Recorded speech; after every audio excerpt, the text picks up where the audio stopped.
Shri Ganeshaya Namaha. Om Shri Saraswatyai Namaha. Om Shri Gurubhyo Namaha. Shruti Smriti Purana Alayam Karunalayam Namami Bhagavad Pada Shankaram Lokashankaram Samasta Jana Kalyane Niratam Karunamayam Namami Chinmayam Devam Sadgurum Brahma Vidvaram Mukam Karoti Vachalam Pangum Langhayate Girim Yatkripatamaham Vande Paramanandamadhavam Paramanandamadhavam.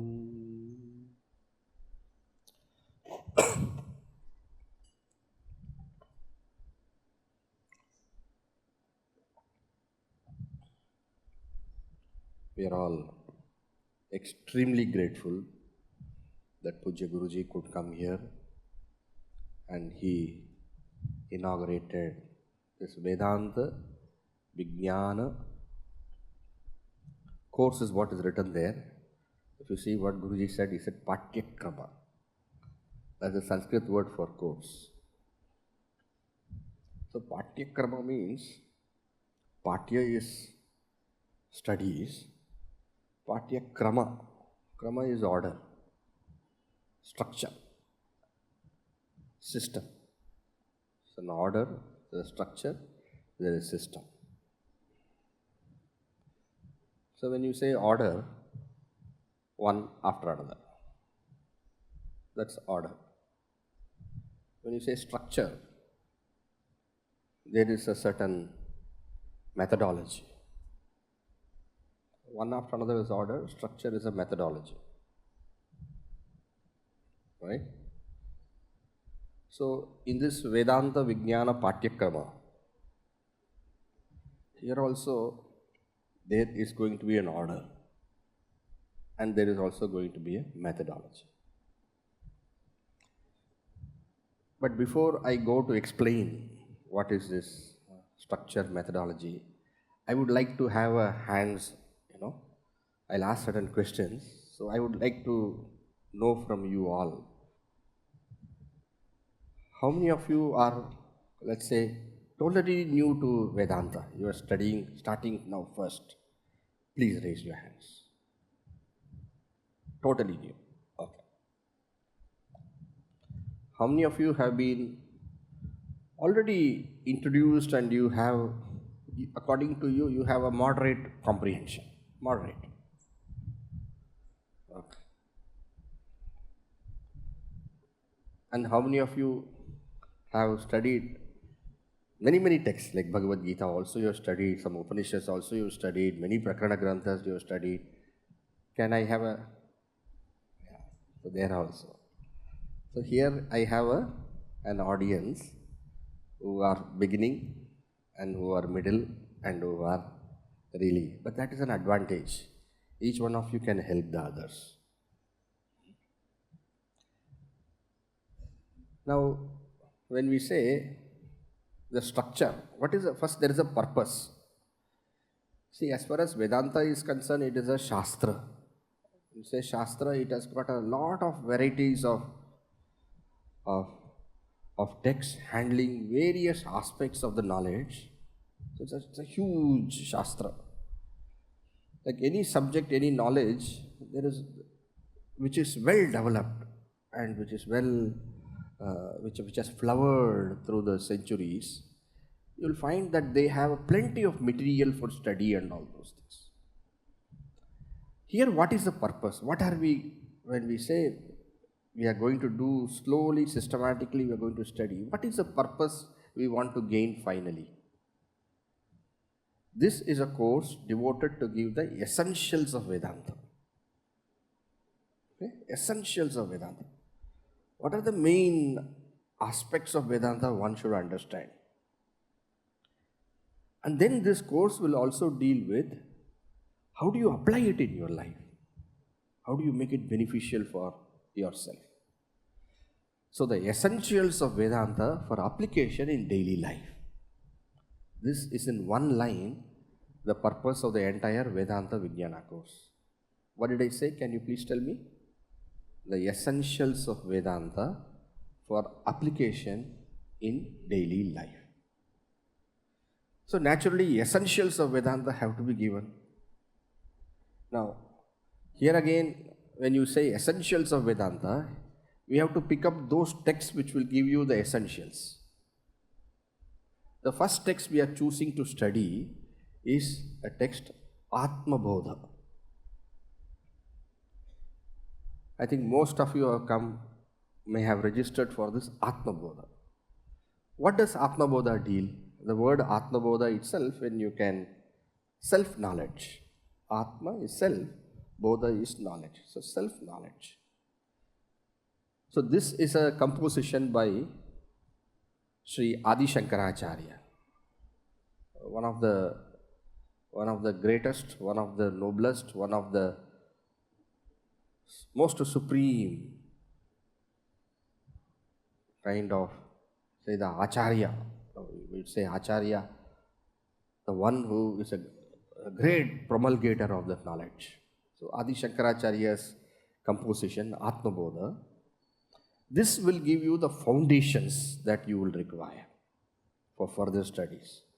All the essential concepts that you need to understand will be covered here.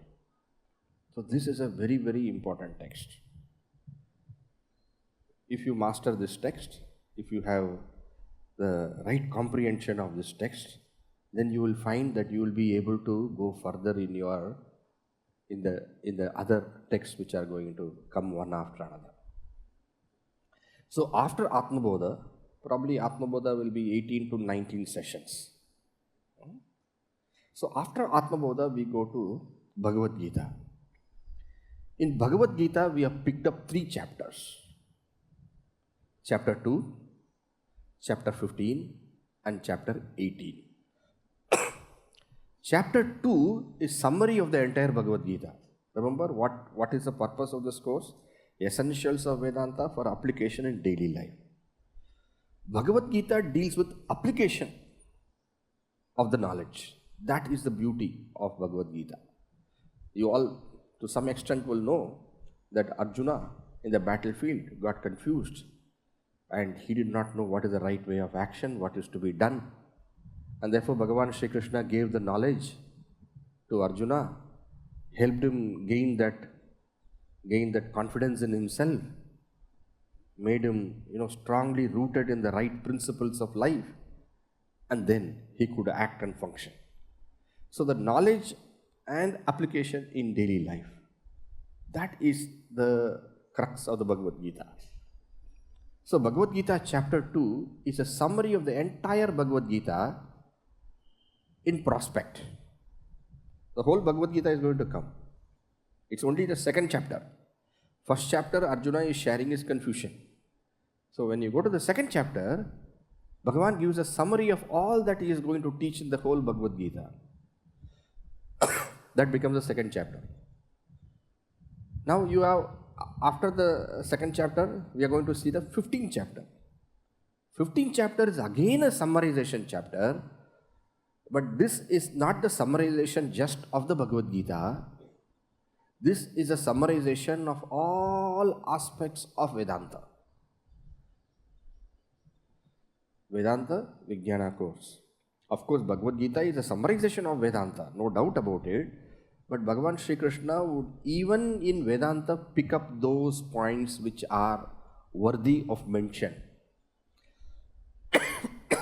And then what he does is that he strings all these essential points, and in a span of 20 verses,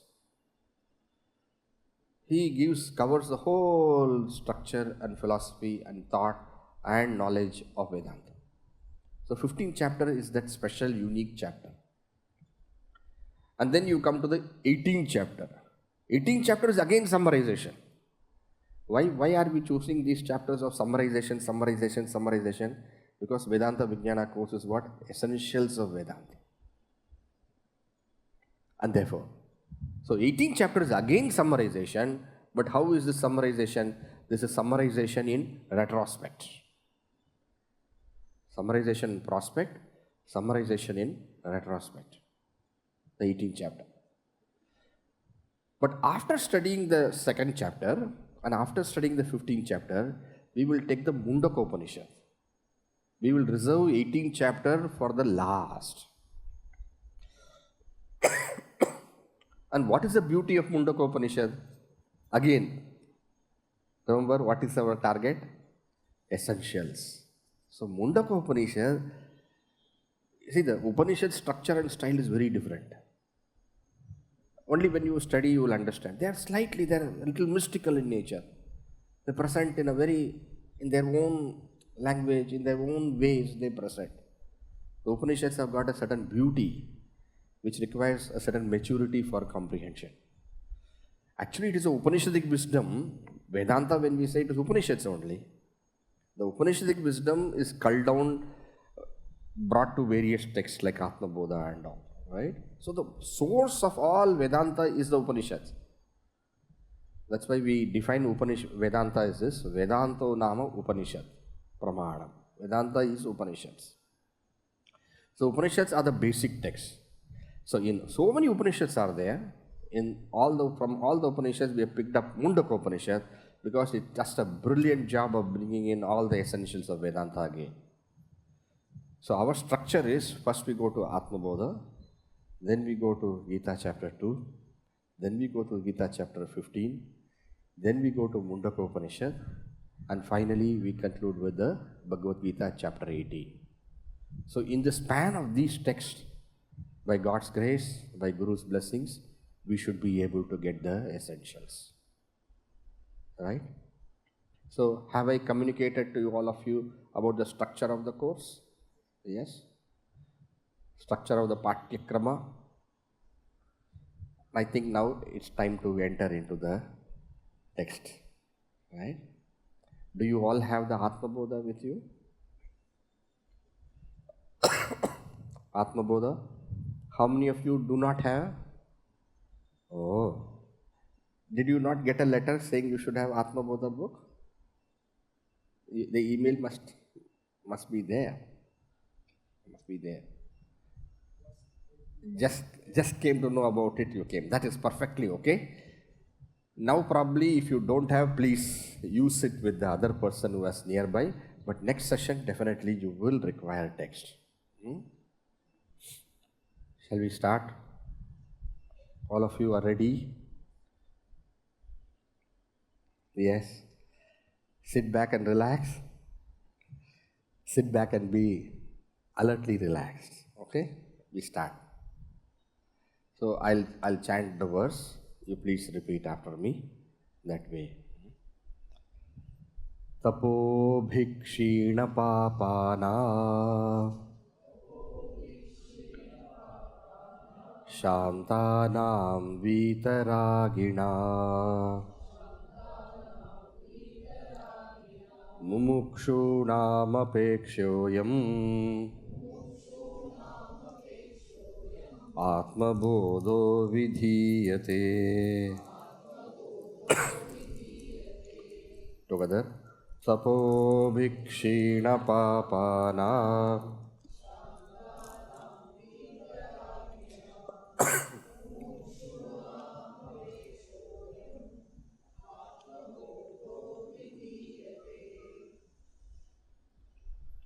the first verse. Let us go through the words. Tapo bhikshina papana. Papa. Kshina papa. Papa is sinful tendency. Kshina papa is sinful tendencies have become minimized. Not destroyed, minimized. What is sinful tendency? Anything that causes disturbance in our mind is called a sinful tendency. Gurudev, Swami Chinmayananda, Pujya Gurudev, he will define sin as self-insulting action, after doing which you yourself feel bad about it. That is called as sin.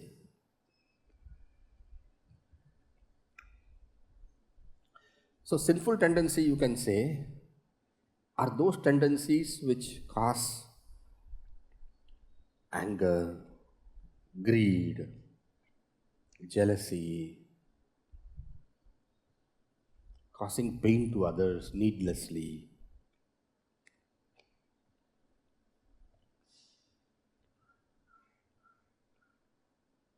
So these kind of thought structures which in the mind, if it is there, which takes away our ease and peace, they are all called as sinful tendency. So what is sinful tendency? The performance and doing of which creates in our mind disturbance, and about which we ourselves feel bad.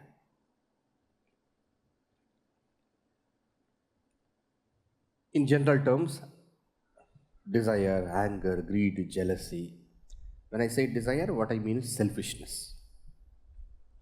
Okay? So, kshina papana, those who have an ability those who have a mind where this has become lesser, meaning they are not engaged always in selfishness. They can think a little more beyond their own personal likes and dislikes. They can, when somebody has got a sorrow and pain, they are able to identify and say, oh, not that when somebody has sorrow and pain, good, very good, suffer. So those whose minds have become little pure, that is what is meant here. And then shantana, they are able to exercise a certain quietude of their mind. They are able to tell no to the mind if they want to. So mind has got a certain channel, and once one understands that this is not the right way of thinking, mind, stop it, you are not going to do it. Those who can exercise that control over their mind, that is called as shantanam. Shantanam, we normally understand shanta as peace, but here shanta is used in a technical sense, coming from the word shama, which means mental restraint.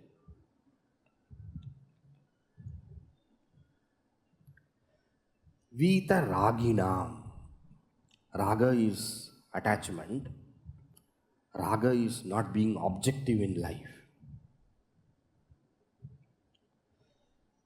Raga is to be occupied with our own likes and dislikes. So Vita Ragina, those who can free themselves from likes and dislikes and look at life objectively. What all we said? Those whose minds have become little pure, those who can exercise a certain amount of control over their mind, those who can be free from likes and dislikes and be objective about things. And then mumukshuna. Mumukshu is what? Mumukshu is one who wants freedom. Moktum ichuhu mumukshu, one who wants freedom. But Swamiji, our country is free long back. 1947 we became free. What do you mean those who want freedom? Those, not that freedom in the sense like there is some physical bondage, somebody has tied you up and all. Those who feel that they have an untapped potential of the highest order. They want to free themselves from their own restrictions. We think we are free, but we are all slaves for our own impulses, sensory impulses or mental impulses. We are not free because we are always in search of happiness. We are not free because we are bound by our own wishes and wants. We are not free because when we want to be happy, still we are sad. We are not free because we have no choice with respect to suffering. We have no freedom because we have taken ourselves to be the body, ourselves to be the mind. We are restricted by our own thinking and our own thoughts. Mukshuna, those who want to have a freedom of the highest order. Those who want to become free from their own physical, mental and other kind of limitations which everyone accepts to be natural. There are some people, everything you have, I have wealth, I have happiness, I have a lovely wife, I have a understanding husband, I have good children, but yet there is some incompleteness in me. I want something greater, something larger, something bigger, something very, very different. So those who are in search for a deeper value for life, mumukshuna. So for these people of this nature, ayam Atma Bodha vidiyate.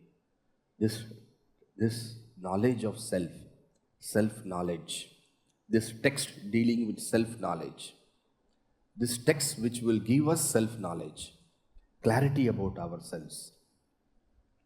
Atma Bodha vidiyate. Vidiyate is prescribed. Okay? This is verse number 1. Can I explain in short verse number 1 again? There is a certain kind of people for whom this knowledge of self is given. That is what the first verse means. Who are those certain kind of people? Those who have got a certain amount of purity of mind. Certain amount, a good amount of purity of mind. And those who can say no to the mind when they want to. That indicates mastery of mind. So one is purity, another is mastery. Vitaragina, they are able to be objective in life.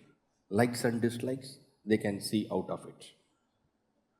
Then mumukshuna, the one who wants to feel a deeper sense, wants to find a deeper sense, who in spite of everything is fine or not fine, it doesn't matter, but one who says, I want a greater fulfillment, I want freedom, I want liberation. So those who have this kind of seeking, of all these things, the word mumukshu is difficult to explain. Mumukshu means one who wants freedom. But one who wants freedom means what?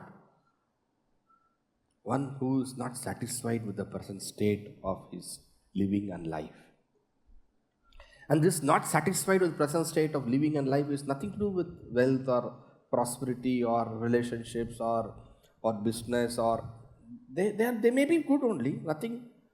See, when Bhagavan Buddha said that I want liberation, I want freedom, and he sought for the highest knowledge, what was lacking for him?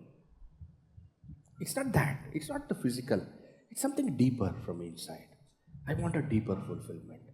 I want a...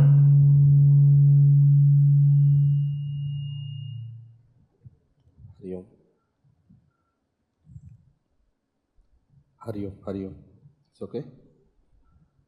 So, one who seeks for the deeper sense, a deeper fulfillment, and a deeper purpose, and a deeper completeness. That for such a person, this text Atma Bodha is prescribed. And what is the meaning of the word Atma Bodha? Self-knowledge. Okay? Now we go to the second verse. What is the second verse saying?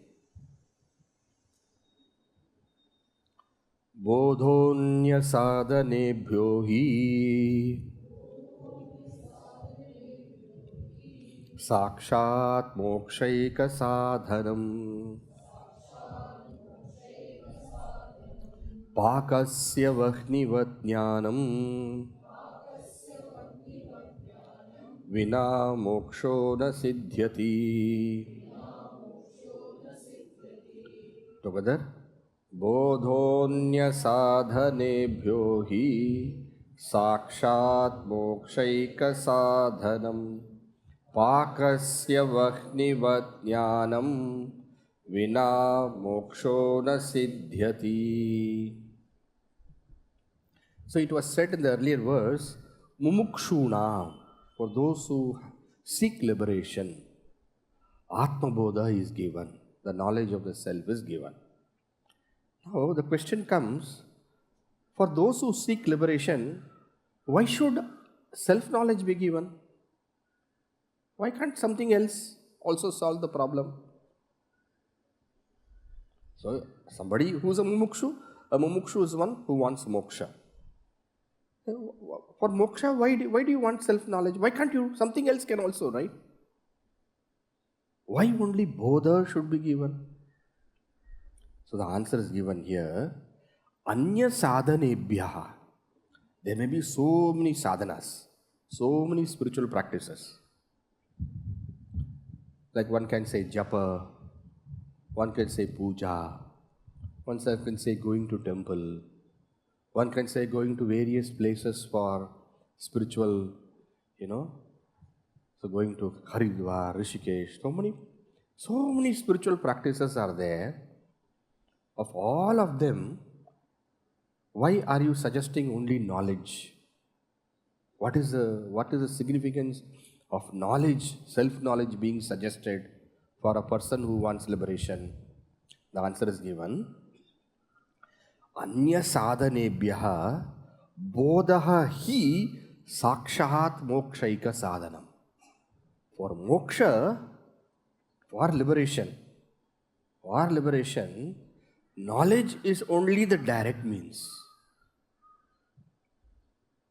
For liberation, moksha. You see there, mokshaika sadhanam. And then it is said sakshat. For liberation, knowledge is the direct means, sakshat. The direct means. Every other means that you can have, they are not direct. Direct means what? If this is there, this will be there. If I put on the, let us say, light, electricity, everything is there, let us say, if I put on the switch, light will go on. That is direct. So direct is, this will immediately give that without any lag. That's called direct. So what is said here? For moksha, the direct means is self-knowledge. That means one has to understand first of all what is this moksha. Am I audible to the last row? Yeah, it's audible? Okay. So what is this moksha? Today, we have taken ourselves to be the body. And because of the body, the limitations of the body are on me. For example, I have taken myself to be the body means what? I have taken myself to be a man. Somebody has taken oneself to be a woman. Now, based on the body, I have relationships also made. Now, based on the body, I not only have relationships made, I also have the notion of where I was born, which country I was born. And I have a certain sense of identification through all these things. So I am a man, I am of this nationality, I am of this language, and these are my parents, these are my family. Now when I take myself to be a body, you see how many things are coming to me. Are you seeing that there are certain things which are coming to me because I have taken myself to be the body?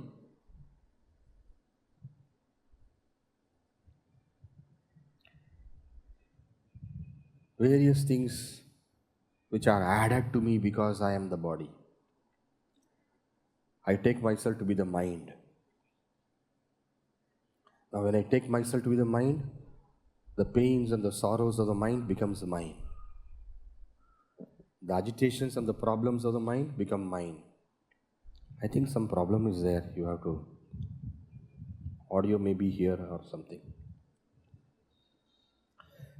So when I take myself to be the mind, all the thoughts, so suppose let us say in the mind there is anger coming. Then what happens? I am angry. In the mind, let us say there is some sadness there. I become sad. In the mind, let us say there is some desire. I become desirous. Now, I am taking all that of the mind also to be mine. And anything which happens to the body, mind, happens to me.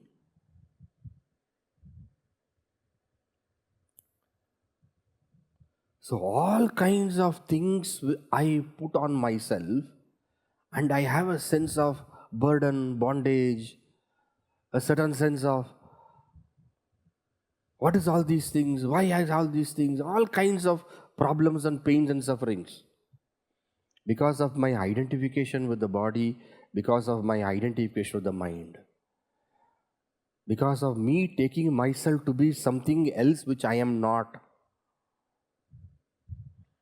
When all these things happen, then what happens? I feel a sense of not feeling comfortable, not feeling at sense of ease, feeling lost, feeling too much of burden, this, that, and everything I've added to me because of my own identification. Now, what does knowledge do? Knowledge gives me a clarity of who I am. And once I understand who I am, once I understand I am not the body, the limitations of the body are no more mine. Once I understand I am not the mind, then the limitations of the mind are not anymore mine. Now, through this body, through this mind, we make so many kind of attachments, so many kind of peripheral needs. Suddenly what happens? When I am not all these things, then all these things don't matter. Like for example, let us say, I am not the body. Let us say, simple example, I am not the body. Now, when you say I am not the body, let's say, for example, you have some, let's say some fever or some kind of physical illness. Now you will be able to look at that objectively. Say fever, right. What is to be done about it? Whatever is to be done, you will do about it. But mentally, how? You will be set and free. So freedom we get by having a clarity about who we are. Fever is not going to go away just because you say I am not the body. But you will have the certain, what is happening?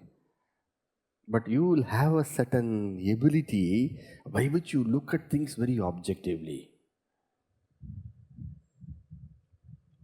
You see, it is said like that. I'm sure if any doctors are here, they can confirm. Suppose it is someone who is very near and dear to you, and they are sick, and a surgery is to be performed. You may be the best doctor, but suppose it is your wife. You say better you find some other doctor for that. Who can do that surgery? Why? What is the problem? You are the best doctor. Say no. Attachment will cloud. I will not be objective enough. Why? You are the best, right? You are the best. You should be able to do, right? No. Let. You can solve all problems as long as it is not your problem. Somebody has got a problem, you are giving super idea, solution, everything, and the person says, but when it comes to you, what happens?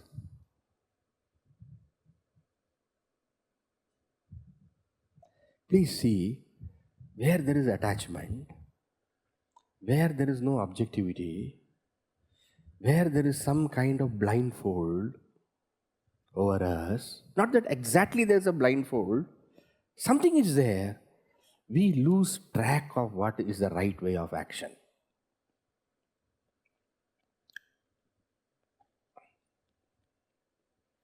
Now, Vedanta goes very, very deep. Vedanta even asks you the question, are you the body? Now, other problem is okay. Now, we take the body to be ourselves. Vedanta says, are you the body? Vedanta asks you a question, are you mind?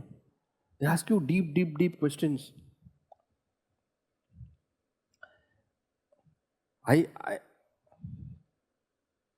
Now, when I say, are you the body? You will say, yes, I am the body. Vedanta says, how can you be the body? You are aware of the body. What you are aware of, you cannot be you. Somebody said to a Mahatma, I am a very angry person. A very angry person.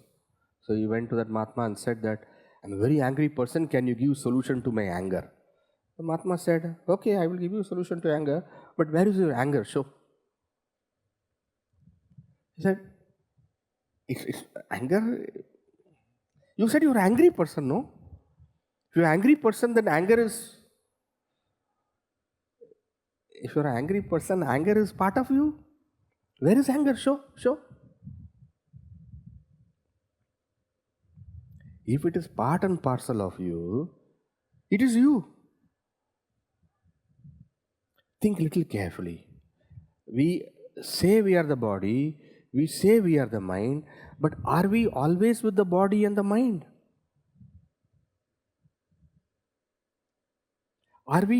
Can we be there without the body and mind? For example, in deep sleep. In deep sleep, are you aware of the body? No.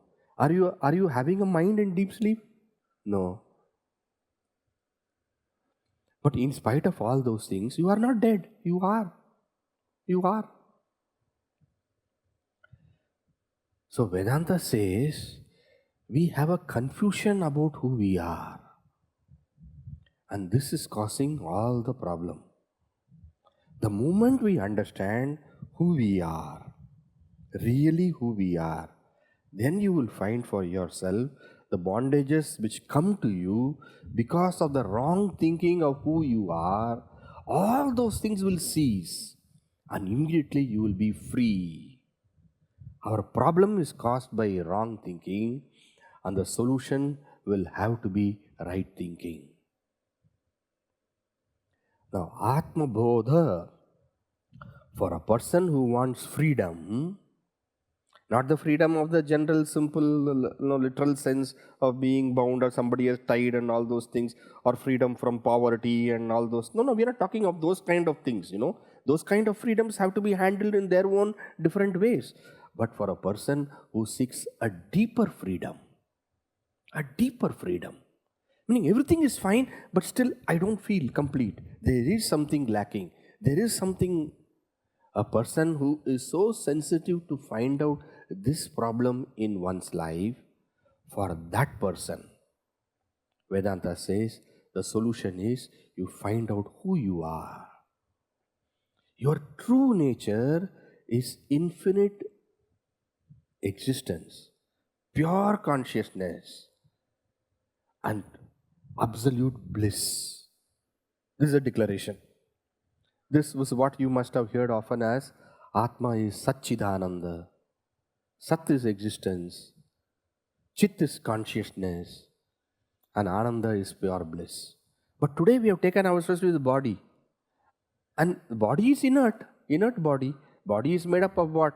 Calcium, carbon, phosphorus, nitrogen, oxygen, all these kinds of things only. And all of them are inert. Whether you take a potato or a tomato or you take rice, wheat and all of them, only has become this body. Taking this body to be this, then we have limitations based on the body. Taking oneself to be the mind, we have limitations based on the mind. We are burdening ourselves by our wrong identification. Atma Bodha gives you the right knowledge of who you are and liberates you from the bondage which comes because of wrong identification.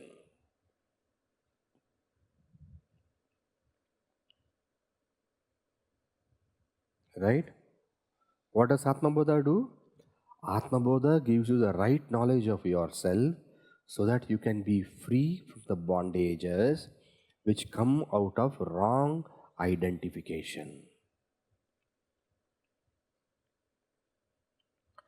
Wrong identification is bondage.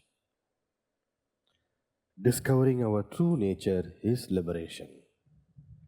So, for someone who wants to be free of bondage, the solution is self-knowledge.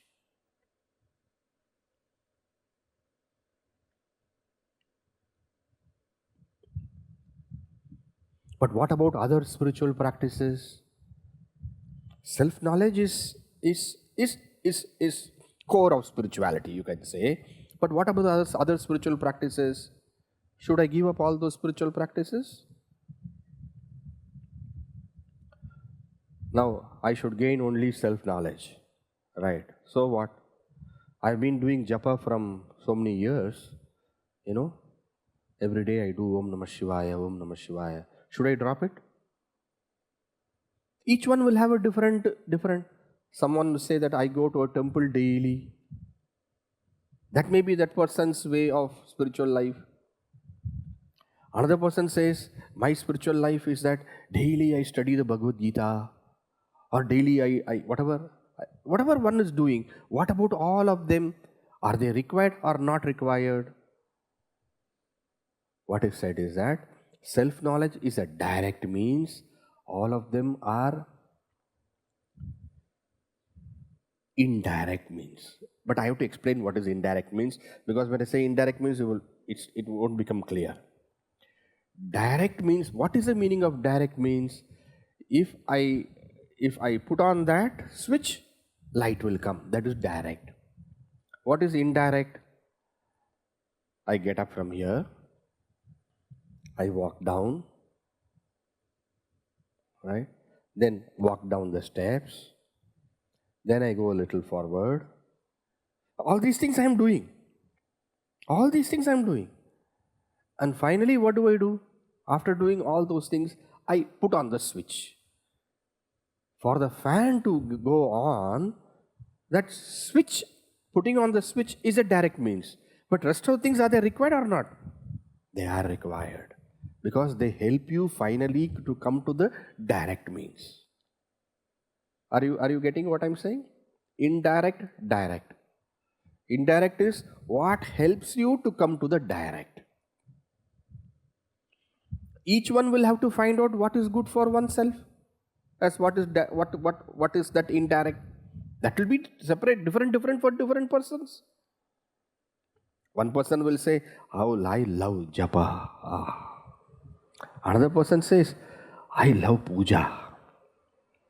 Another person says, "I like to, bring in my mind the form of Lord Shiva, that beautiful Jagadishwara who's there.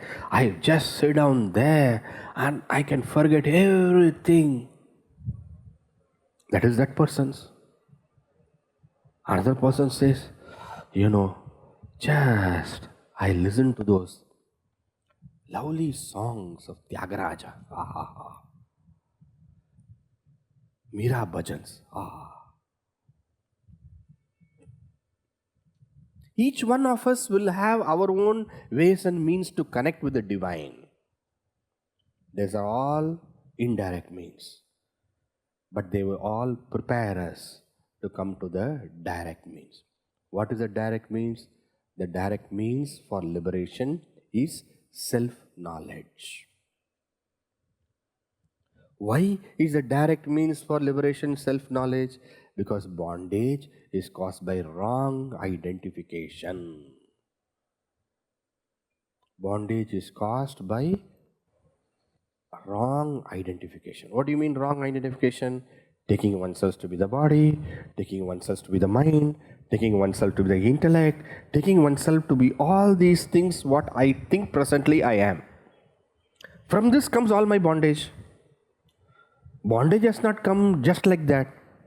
I made a mistake. Through the mistakes all bondages are coming in. Suppose I take myself to be my shadow. I have taken myself to be my shadow. Then whenever any vehicle goes on top, I will jump. Why? Because I have taken myself to be the shadow. If I misunderstand myself to be something else, then I will be troubled by what all things happen to that. I have today misunderstood myself to be the body. Then whatever problems and troubles are happening to the body is my trouble. I suffer. Whatever troubles and problems are happening to the mind is my trouble. I suffer. So suffering and bondage is caused by what? By misunderstanding. By misunderstanding. What is misunderstanding? Misunderstanding myself. Vedanta declares I am to be. Of course, we have to discover that for ourselves. Vedanta is declaring, but we have to find out for ourselves. Just because Vedanta tells you are Sachidananda, you don't become Sachidananda. You have to find out for yourself, you are Sachidananda. And that is what Atma Bodha is going to help us. It's going to help us to make that discovery. So what does he say? As compared to other means, which are many, japa, puja, dhyana, so on and so forth, Atma Bodha is what? The direct means for liberation. An example. The beauty of Atma Bodha is, for every concept you have an example. What is the example given? Pakasya vahnivat. Just as for cooking fire. Just as for cooking, fire is a direct means. For cooking, fire is a direct means. So many things you may do to enable cooking. You will wash the utensils. Let's say, for example, you have to go to the kitchen. Morning, it's, everything lights off, lights are all. So you may go inside, you may switch on the light, you may probably clean the cooker, whatever you are, clean all those places. It's all the yesterday's night, some drip droppings are there. You clean all those things. And then afterwards, probably, you take the gas lighter. And then afterwards, probably, you put on the gas also, you turn it on. And then finally you put on. Now fire has come. Now cooking will start. The moment you put on the fire, cooking will start. The moment you apply Atma Bodha, you will get liberation. But to come to that Atma Bodha, you may need other things also. What was said before? For the one whose mind is quiet, right? Shantanam. For the one whose sinful tendencies have all kind of weakened off, who's pure at heart. For all those things, you will require other sadhanas. But for coming to liberation, just as for coming to cooking, fire is a direct means. In the same way, to come to liberation, what is a direct means? Self-knowledge is the direct means. Am I communicating? So, indirect means, direct means. Shall I use a Sanskrit word for this? Sakshat sadhana, parampara sadhana.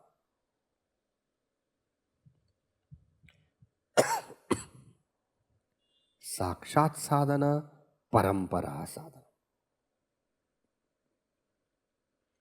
Just because you do everything, wash the utensil, you have cut the vegetable, and you have cleaned it, you put on the light, and then the gas cooker is all cleaned up. Everything is fine and all is fine. Gas also has been turned off. But suppose fire you have not put. Sometimes to boil milk you do everything and forget to Put the fire. Then after 15 minutes you come, what has happened? It is same. Why? Everything was done except the fire. The agency of fire has not been invoked there. Then what will happen? Cooking will not be there. So you do everything, mind is all quiet and everything, all the sinful tendencies are reduced, purity of mind is there, and then mind is also in control, etc., etc. But such a good human being, such a lovely person, everything is so perfect, but Atma Bodha is not there. Then bondage will continue to be there as it is. Okay? So we should know the relative value of all sadhanas. No sadhana is decried, but we should know the relative value. Everything has a place and everything in its right place.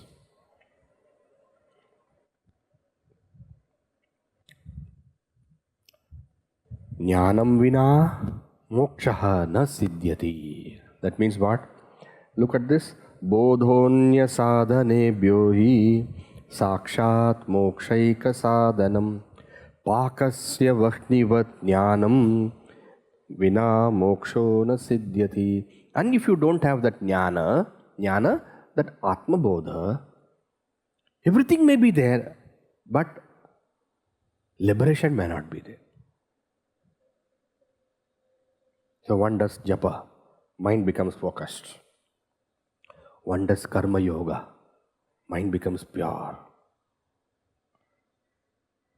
One learns to speak softly, quietly. One learns to speak truly. One learns to speak, right amount of words to communicate and all those things. Yes, you get a lot of peace of mind because of all these things. No gossiping, this, that, etc. There's a relative goodness and there's a relative freedom and all those things. But moksha, liberation, is possible only through self-knowledge. Why? Because what is bondage we have to understand. Then only we will be able to understand why liberation is possible through self-knowledge. What is bondage? Again I am repeating. What is bondage? Misunderstanding oneself to be the body, mind and intellect. What is bondage? Misunderstanding oneself to be the body, mind and intellect. BMI, Gurudev's chart. What is bondage?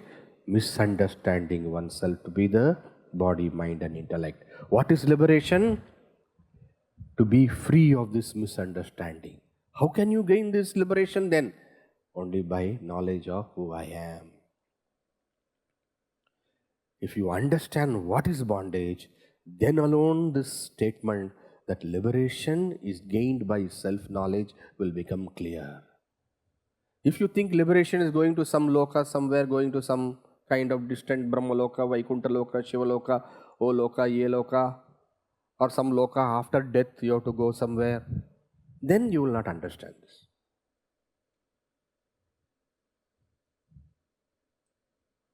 If you have a wrong definition of liberation, the right definition of the right purpose of self-knowledge will not make sense. Okay? Am I communicating? Okay? So you see what the Shastras are telling you. How to gain liberation? Gain self-knowledge. And what is liberation? Freedom from bondage. What is bondage? Again and again you are telling same thing. This important point we will forget. What is bondage? Nobody is tying us anyone. We have tied ourselves by ourselves. We have made the mistake. A drunkard goes and hugs a pillar and says, "Uncle," and then says, "Uncle, you are not leaving me. Uncle, you are not leaving me."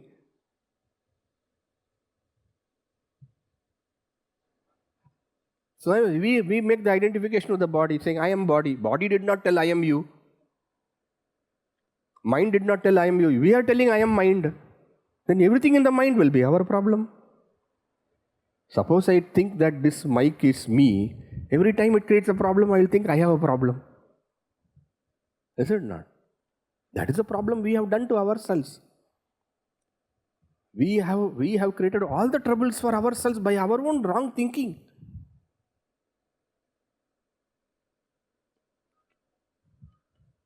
Our own misunderstanding has created all the problems.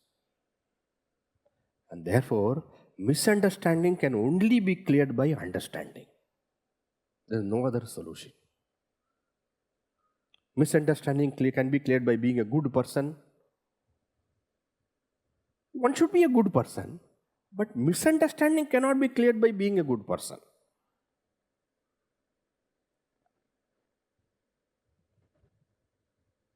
No. I want to clear misunderstanding. So what? I'm going to increase my japa now. Daily I was doing 3 malas, now I'm going to do from 2 or 10 malas. Misunderstanding, my dear, is a problem. Nobody is telling you don't do japa for 10 malas. You do it. 15 times also you do if you have time. What is the problem? You can do. But that purpose is something that will bring you concentration, give you concentration.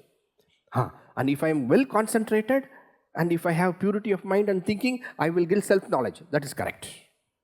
That is correct. That is correct. Purity of mind will help you to gain self-knowledge. Correct. But purity of mind is self-knowledge is not correct. Concentration will give you self-knowledge. Correct. But concentration is self-knowledge. Wrong.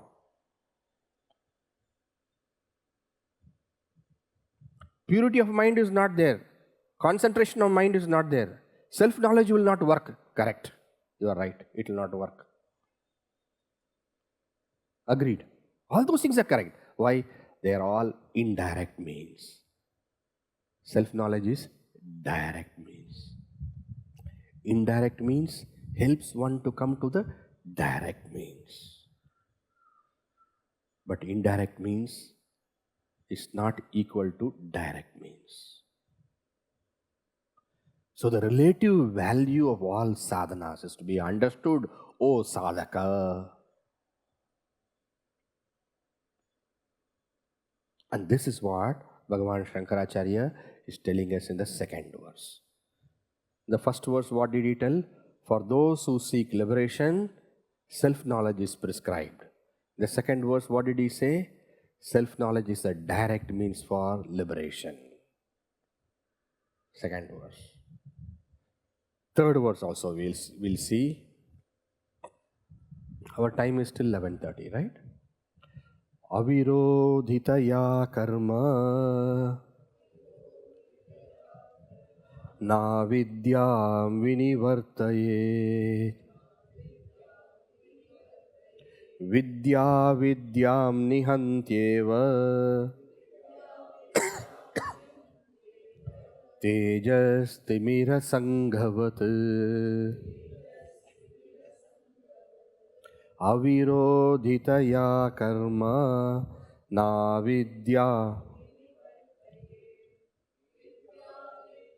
nihantyeva tejas timira sanghavat. You all see the importance of having book, Book is required. I remember our Gurudev Swamiji, he used to say, all of you should have a book. I don't care whether you beg, borrow or steal. That's how he used to say. Atma Bodha book should be readily available. You should make a point to have a book. So what is said here, you see, avirodhitaya karma. Karma is action. Action. Action here refers to all the various other sadhanas. What we referred earlier as indirect means. Okay? And what is said here? Since all of them, whatever they may be, whatever those sadhanas are, whether it's, say, for example, japa, whether we say it is dhyana, or whether we say puja, or whether we say going to temple, whether we say whatever, so many varieties, so many sadhanas are there, right? They don't have direct opposition to misunderstanding. they don't have direct opposition to ignorance. Ignorance is what? We have taken ourselves to be the body, that is ignorance. We have taken ourselves to be the mind, that is ignorance. We have taken ourselves to be the intellect, that is ignorance. All these sadhanas, all these activities, karma, all of them are not directly opposed to ignorance.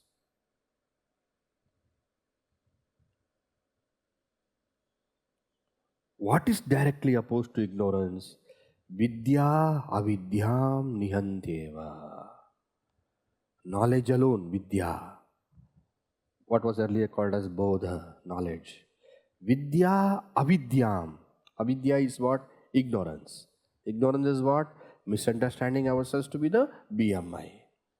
Vidya avidyam nihanteva. Only knowledge can remove ignorance. Because why? They alone have got direct opposition. Opposition.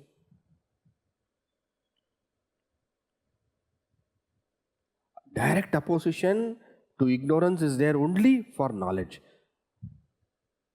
Like how? Tejas timira sanghavat. Again example. As I said, every concept of Vedanta, Atma Bodha will give you an example to get you an understanding. The darkness is there, plenty of darkness is there. In a room, darkness is there, or nothing, no light, nothing is there. The whole darkness has been there for so long, darkness, full darkness, pitch darkness. You can't even see anything. You can't even see your hand in front of you. So much of darkness is there. You decide, all this darkness has to go away. Where is the broom? Broom, please bring me a broom. And then you see the broom is small. Bring me a big broom. And a big broom somebody brings you. And you go into that room full of darkness. What are you going to do? You want to remove darkness. Sweep away darkness. You can sweep the darkness away for, let us say, 10 years also. Darkness is not going to go away. You're a hard-working person. So what? Hard-working. I'm determined. Okay, what are you going to do? Bring a hose pipe, water. I have to take away the darkness, clean away the darkness. And you water the whole place, on and on and on and on with water. Why? What are you doing? Uncle, what are you doing? Beta, you know what I'm doing? This darkness has been here for so long, I'm putting an end to darkness. Will it remove? There's only one means to remove darkness. And what is that? Put a light. Bring a lamp. Light it. Bring a candle. Bring in a torch, a flashlight. And what happens to darkness? Gone. Gone. Why? Direct opposition to darkness is light. Direct opposition to misunderstanding is right understanding. The only, not just the means, the only expedient means here, the actual means, the only means here. In the earlier verse it was there, mokshaika sadhanam, eka sadhanam. This alone is the means. Not only is knowledge the direct means, knowledge is the only means. Because the problem is ignorance. First we have to identify the problem, then the solution. You have fever, doctor gives you paracetamol. Has it gone? No, not gone. 3 days afterwards, again you say it's there. Again it is there. Doctor increases the medicine also, dosage also increases, paracetamol. Gives you a stronger dose, gives you a different variety of that medicine, different company. But what is the problem? If the problem is not rightly identified and the solution is given, then the solution will not work because the problem is not identified. The solution has to be against the problem. Solution cannot be just a solution. The solution has to be against the problem. And then one finds out that is not just fever, it's malaria. Then the right medicine is given, quinine or whatever medicine is given, and it works. The person is free of fever. Why? The problem was rightly diagnosed. Anywhere to solve a problem, first the diagnosis should be right. Our bondage, our suffering is because of misunderstanding. Our problem is because of lack of right understanding. Our problem is because of taking ourselves to be the body, mind and intellect. This is the problem. This misunderstanding can only be removed by the knowledge of ourself, not by any other way.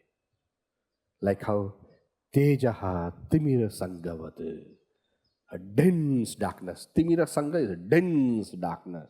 It's removed by light alone, no other means. Okay? So now we have gone through 3 verses of Atma Bodha. What is the way to study Atma Bodha? What is the way we are going to do Vedanta Vijnana Course? Always have a book in hand, number 1. Keep a notebook ready to take down notes. Second thing. And third, what you do, when you go back home, revise through it once. Revise through the notes once. And then you have the book. The book is a commentary of Gurudev Swami Chinmayananda. Very beautiful commentary. To the point. Excellent. You just go through that commentary once. Okay? I have said 4 things. What are the 4 things? Very simple thing. Number 1, book. Number 2, notebook. Number 3, revise. Number 4, go through the commentary. When I can do all those things? You have 1 week. 1 week you have. Okay. And we will also have doubt clarification sessions and all. Whenever you have doubts. Also, we will find a method by which you are all on site. So there can also be sessions where you have group discussions. That's also possible.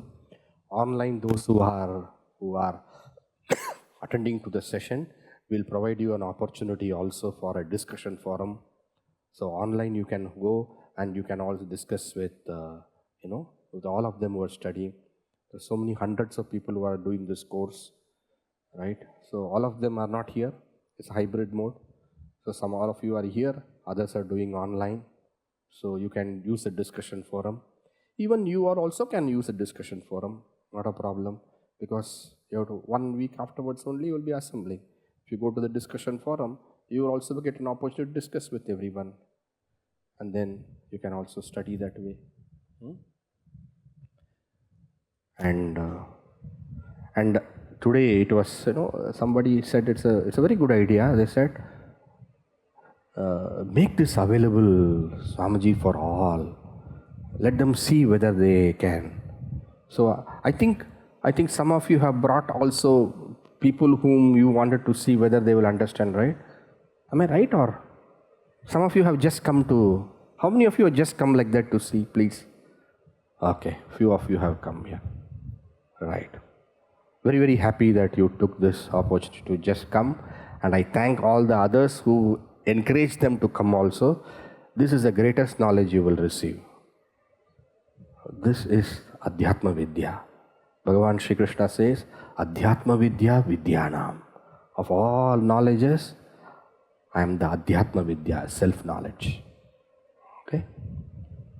So I would also suggest one thing. Each one of you, if you wish to, nothing I'm going to say you must do. Each one of you, if you wish to, bring one more person next time. Okay? They will have many questions. They'll say, look, you will understand, I won't understand these things. Number 1, they'll say, I cannot understand these Swamiji people and all. That is another type of. Look, these are all good things, but we should all do it at old age. Somebody will say like that and all kinds of crap they will tell. For them, there's only one solution. You come and see for yourself whether you find it useful or not. Okay? Just give them an opportunity. Let them come and see for themselves. Okay? And also, those who are online, I'm very, very happy that you could join. I'm sure wherever you are, you would be studying. Do sincerely study. And when you study, please study with great bhava and feeling. Do not just sit down with a cup of coffee and then in between drink, and then don't do that. Just sit as though you are doing a very divine worship of the Lord. Okay, with full attention, you focus and you do your best. Okay, this I am telling to those who are online. Here I see all of you. Wish you all the best always. And is there something you would like to ask me?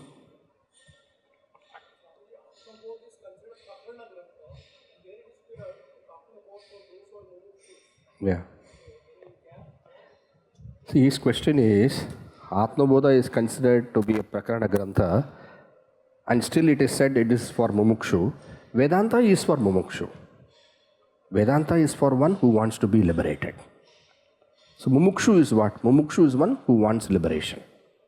So whether it is a Prakarana Grantha, whether it is a Bhagavad Gita, whether it is a Upanishad, or whether it is Brahma Sutra, the entire Vedanta is for a Mumukshu. It doesn't matter what kind of text it is.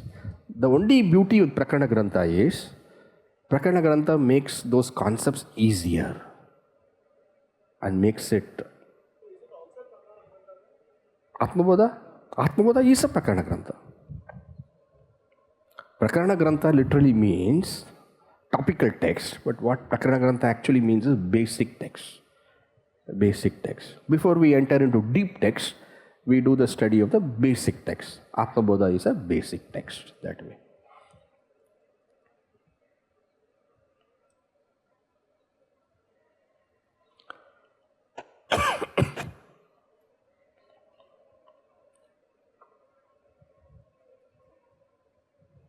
Swamiji.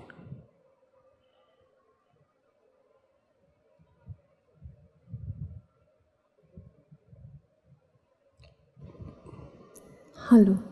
Hello, Swamiji. You just said that we are not the body, not the mind, not the intellect.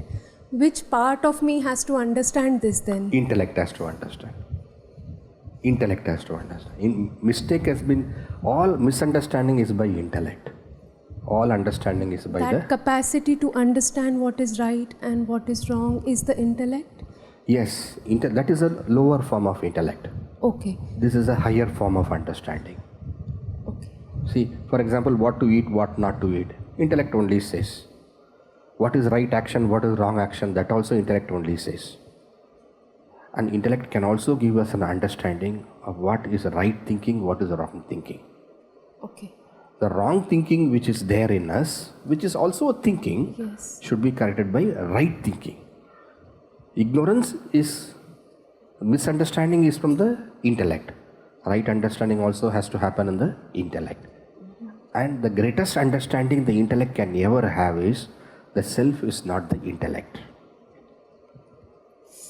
Okay. Thank you.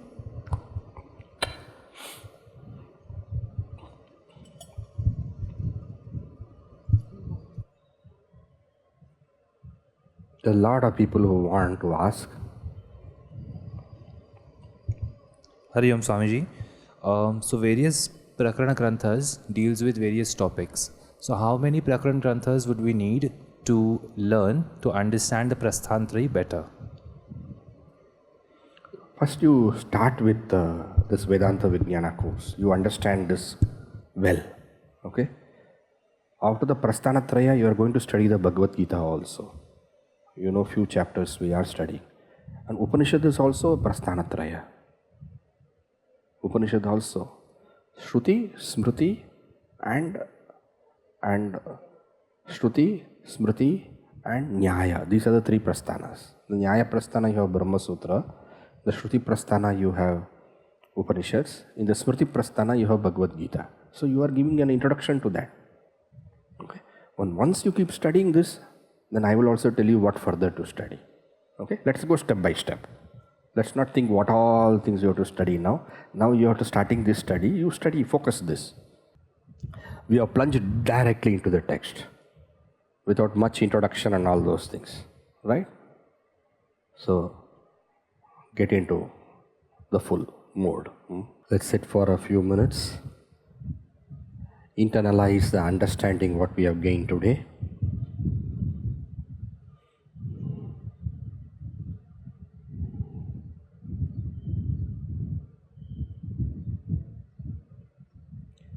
Bring to your mind the main points.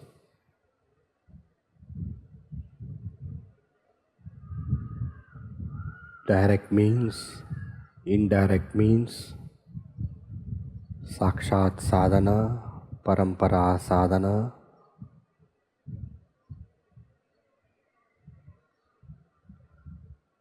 Every sadhana has a purpose. Every sadhana has a place, but everything in its right place.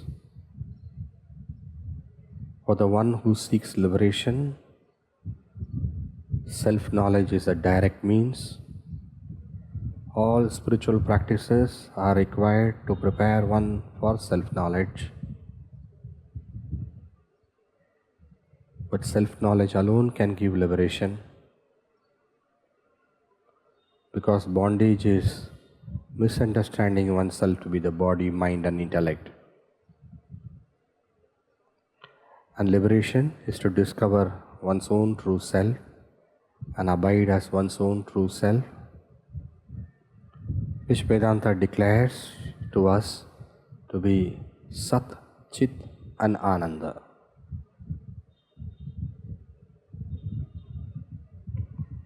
And this discovery is made possible by self-knowledge, because self-knowledge alone can put an end to ignorance.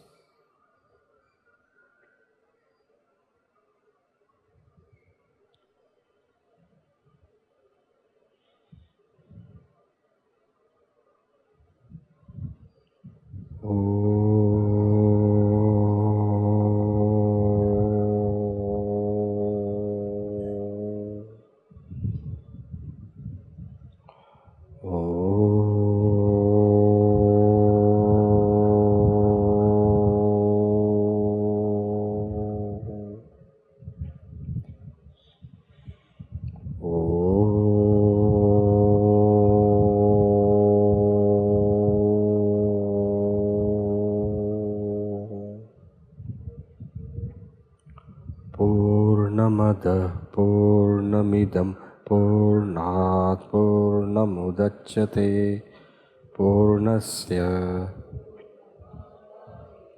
Purnameva Vashishyate. Om Shanti Shanti Shanti.